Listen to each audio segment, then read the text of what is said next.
Hi everyone, welcome to Pathlex's YouTube channel. I'm Sneha Jain and I'm dealing with negligence in thoughts. And we are discussing what do you mean by negligence and what are the elements of negligence. Now shall we start from introduction of negligence in thoughts. Negligence means nothing else but carelessness. एक simply word है. आपको carelessness से ही उसका meaning पता लग रहा होगा कि किसी चीज़ पे केयर ना करना वो एक नेग्लिजेंस है. And negligence is derived from negligentia which means failing to pick up. Means किसी चीज़ को ना करना या किसी ड्यूटी को ना करना, उसमें फेल हो जाना, वो एक नेग्लिजेंस है. And the definition is, it is a breach of duty which is caused by the omission to do something which a reasonable man, which ordinarily regulate the conduct of human affairs, would do, or doing something which a prudent and reasonable man would not to do. Means negligence दोनों side से है. किसी चीज़ को करना और किसी चीज़ को ना करना. अगर कोई ऐसा कोई एक्ट है जिसको नहीं करने से किसी सेकंड पार्टी को हार्म होता है या थर्ड पार्टी को हार्म होता है या इंजरी होती है, तो वो भी एक नेग्लिजेंस है. अगर कोई रीज़नेबल मैन, उसको अगर एक रीज़नेबल मैन है, अगर उसको एक लीगल ड्यूटी परफॉर्म करनी ही है और उसमें अगर वो फेल हो जाता है, तो वो भी एक नेग्लिजेंस है. Now, in short, negligence is composed of three words: state of mind, careless conduct, and a breach of duty to take care. Which means a person who is negligent did not intend to cause harm, but they are still responsible because of their careless action. And this is known as negligence. For example, sleep and fall accident, car accident, truck accident, and medical malpractice. Elements of negligence in torts.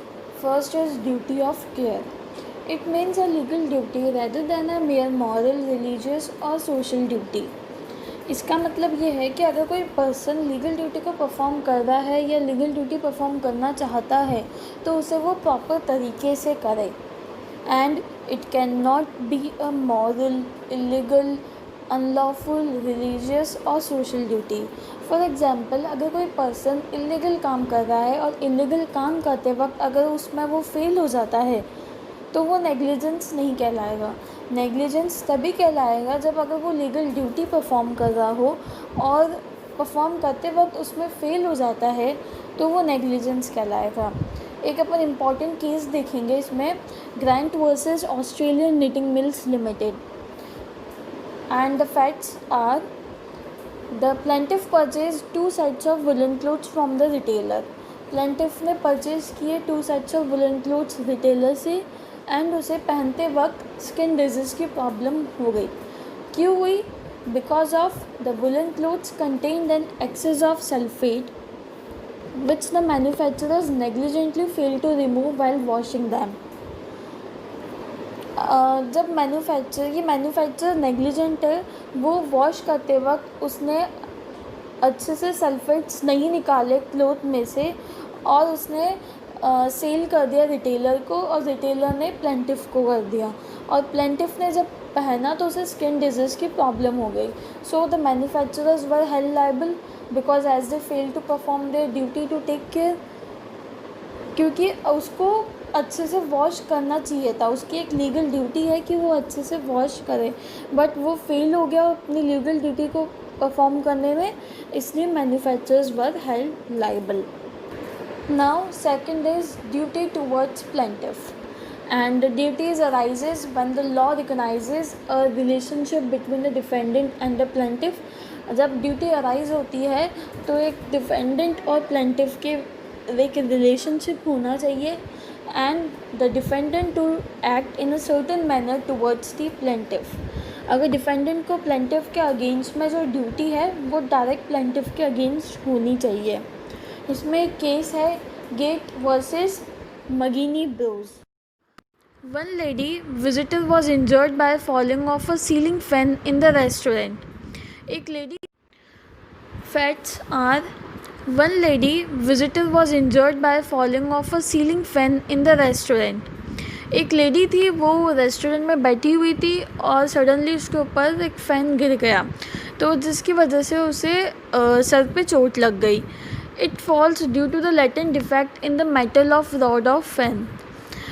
Fan में जो road पे जो metal लगा हुआ था वो एक अच्छी क्वालिटी का नहीं था, तो मीन्स जिसके वजह से वो नीचे गिर गया. And the reason of falling was not reasonably forcible का मतलब ये है कि इसमें कंपनी की कोई गलती नहीं है, बिकॉज रेस्टोरेंट को तो पता ही बिकॉज फ़ैन में तो कोई दिक्कत नहीं थी, फ़ैन में कोई प्रॉब्लम नहीं थी, लेकिन अंदर का मेटल अच्छी क्वालिटी का नहीं था, तो वो हमें कैसे पता चलेगा, वो हमें कैसे दिखेगा. इस वजह से ये रीज़नेबली फोर्सिबल नहीं था, एंड इस रीज़न की वजह से defendant was not held liable for the torts of negligence. The next is breach of duty. It is a most important element of negligence of tort is which means non-observance of due care which is required in a particular situation. इसका simply meaning यही है कि the plaintiff must prove that due to the negligence the defendant is not able to perform his duties. And the important case is Ramesh Kumar Naik versus Union of India. The post authorities failed to maintain the compound wall of the post office in a good condition, on the collapse of which the defendant sustained injury. जो wall थी post office की वो cracked हो गई और वो defendant के ऊपर गिर गई, जिसकी वजह से डिफेंडेंट को इंजरी हो गई. It was held that postal authorities were liable since that they has a duty to maintain the post office premises. Postal authorities का सिर्फ ये काम नहीं है कि वो सिर्फ काम करने आते हो, उनकी एक लीगल ड्यूटी भी है कि वो बिल्डिंग को मेंटेन करके रखे, और उनकी गलती की वजह से डिफेंडेंट को इंजरी हो गई, इसलिए they were liable to pay the compensation to the defendant. And next है proximate cause. Proximate cause, which means legal cause on the cause that a law recognizes on the primary cause of the injury. means जो इतने सारे events होते हैं, इतने सारे act होते हैं, तो हमें ये देखना पड़ता है किस एक्ट के वजह से ये इंजरी हुई है, तब हम proximate cause यूज़ करते हैं. It may not be the first event that set in motion sequence of events that led to an injury, and it may not be the very last event before the injury occurs. Main sequence में इतने सारे events होते हैं, इतने सारे act होते हैं, तो हमें ये देखना पड़ता है कि प्रॉक्सिमेट कॉज क्या है इंजरी का, कि जो एक्ट पहले हुआ वो है या जो एक्ट बाद में हुआ वो है. और इसमें ज़रूरी नहीं है कि जो एक्ट पहले हुआ हो वो ही प्रॉक्सिमेट कॉज हो. ठीक है. Now the next is damages. Damages means a plaintiff in negligence case must prove a legally recognized harm.